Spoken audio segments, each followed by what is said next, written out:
Good morning, second graders. Today we're going to read a story called Please Wait. Before we read, we are going to go over some vocabulary and sight words that you might see in this story. Let's read together. This word, this very first one, is combed. Without the ed, this word is comb, like I comb my hair. Combed is past tense of comb, something that you did already. This word below is patient. Have you heard of this word before? Maybe your teacher or your parents asked you to be patient while you wait in line. This word is special. This word here is scissors. You know, scissors to cut your paper. This word is haircut. It's when you cut your hair. You get a haircut.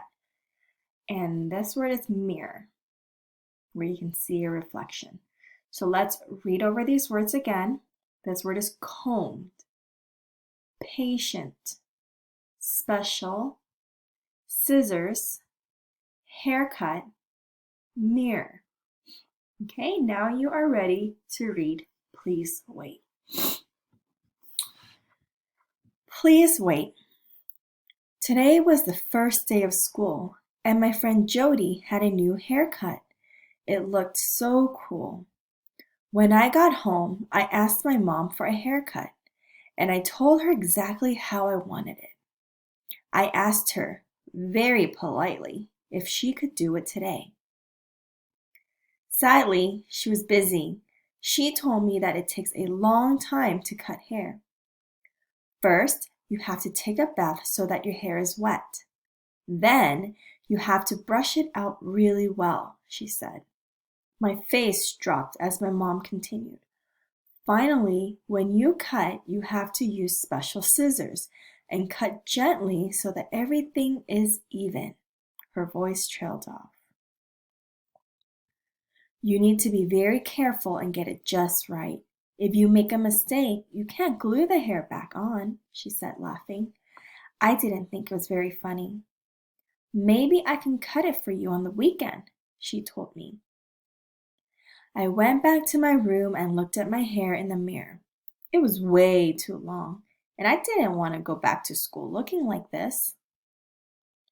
I thought about what Mom had told me. She said to take a bath first, but I already took one this morning. Then she said to brush my hair, so I gave it a quick brush. Mom had said to use special scissors. I got my school scissors out of my desk. If they could cut paper, they could cut hair. I looked in the mirror again and paused.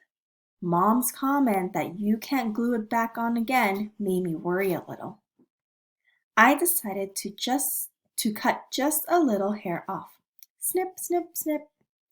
I watched some hair float to the floor. I looked in the mirror, and one side was shorter than the other. Snip, snip, snip. I looked again, but now the other side was shorter. Snip, snip, snip. It was still wrong.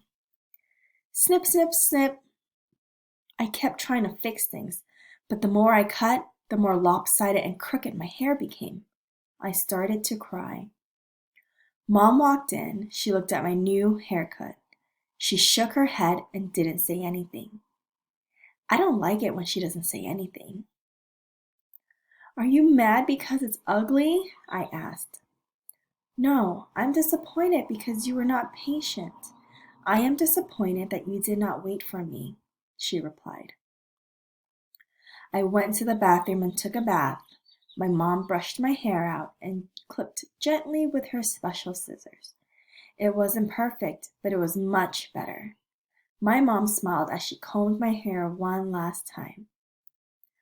All good things come to those who wait, she said.